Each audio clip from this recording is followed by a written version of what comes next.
So నేను కలెక్టర్తో మాట్లాడితే ఎందుకు డిలే అయింది అంటే ఆయన ఏమంటున్నారంటే క్యాండిడేట్స్ ఎక్కువ ఉన్నారు, అబ్జర్వర్ గారు అంతా డీటెయిల్ చూస్తున్నారు. దట్ ఈస్ ఫైన్, ఆయన చూస్తున్నారు, డీటెయిల్స్ చూస్తున్నారు. అదే ఆ మాట క్లియర్గా చెప్పమని కూడా చెప్పాను ఆయనకి.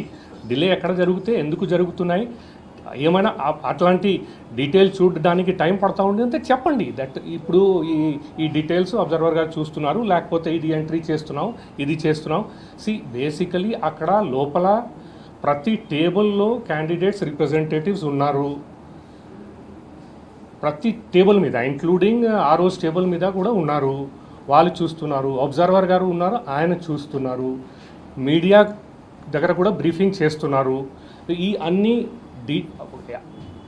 Full detail whatever is happening ఎప్పుడుకి ఎప్పుడు అక్కడ రిలీజ్ కూడా చేయమని చెప్పాము. ఏమైనా కారణం వల్ల లైక్ ఇది మొత్తం నేను ఈ రౌండ్ చూసిన తర్వాత నెక్స్ట్ రౌండ్కి రిలీజ్ చేస్తాను అన్నారు అబ్జర్వర్ గారు. ఇట్లా అన్నారు, 4th రౌండ్ నేను మొత్తం డీటెయిల్ చూసిన తర్వాత నేను సంతకం పెట్టిన తర్వాతనే మీరు 5th రౌండ్కి తీసుకురండి అన్నారు. సరే, దట్స్ ఓకే, దట్స్ ఫైన్. అక్కడ ఆ లెవెల్లో that is basically for the observer to be satisfied that whatever is happening is correctly happening. ఆయన చూస్తున్నారు, బాగానే ఉంది, there is no problem on that. అయినా కూడా నేను చెప్పాను, ఎంతవరకు వీలుంటే స్పీడ్గా చేయండి, బట్ కరెక్ట్గా చేయండి. So this is what is happening there. There is no problem for anybody to have any apprehension on that. The process is very, very transparent there. The representatives of political parties are there. Observer is there. All the data is being released very, very the moment it is tabulated. Only thing is because 47 candidates are there, everything is to be decided. Dan tarvata both the RO and observer has to be satisfied. They have to sign. వాళ్ళు sign చేసిన తర్వాతనే release చేస్తారు. అందుకనే that is why after 3-4 rounds కొద్దిగా set అవడానికి time పడింది.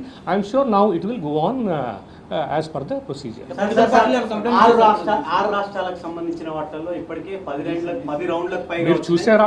మన రాష్ట్రంలో మాత్రమే రాలేదని చెప్పేసి రాజకీయ పార్టీలు అంటున్నాయి. దీనిపై మీరు ఏమంటారు? మీరు 6 జిల్లాకి 6 రాష్ట్రాలకి చూపించండి ఒకసారి, వాళ్ళకి ఎంతమంది క్యాండిడేట్స్ ఉన్నారు. ఒక్కొక్క ప్లేస్లో 5-6 క్యాండిడేట్స్ ఉన్నారు. మన దగ్గర 47 క్యాండిడేట్స్ ఉన్నారు. ప్రతి రౌండ్కి హాఫ్ అన్ అవర్ కంటే ఎక్కువ పడతా ఉంది. ప్రతి క్యాండిడేట్ది చూడాలి. Just because some candidates are getting less votes doesn't mean that should not be taken seriously. ప్రతి క్యాండిడేట్కి ఎంత ఓటు పడింది సీరియస్గా చూడాలి, దాన్ని వెరిఫై చేయాలి, ఎంట్రీ చేయాలి.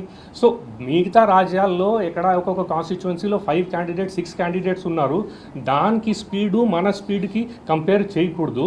It will obviously take time. ముందు నుంచి చెప్తున్నాం, మనది ఎక్కువ టైం పడుతుంది. మిగతా రాష్ట్రాల్లో తక్కువ క్యాండిడేట్స్ ఉండడం వల్ల వాళ్ళకి ఫాస్ట్గా అయిపోతుంది.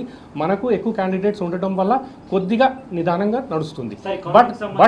But everything is being very clearly looked after by the political parties representatives and by the observer at the inside the counting center itself.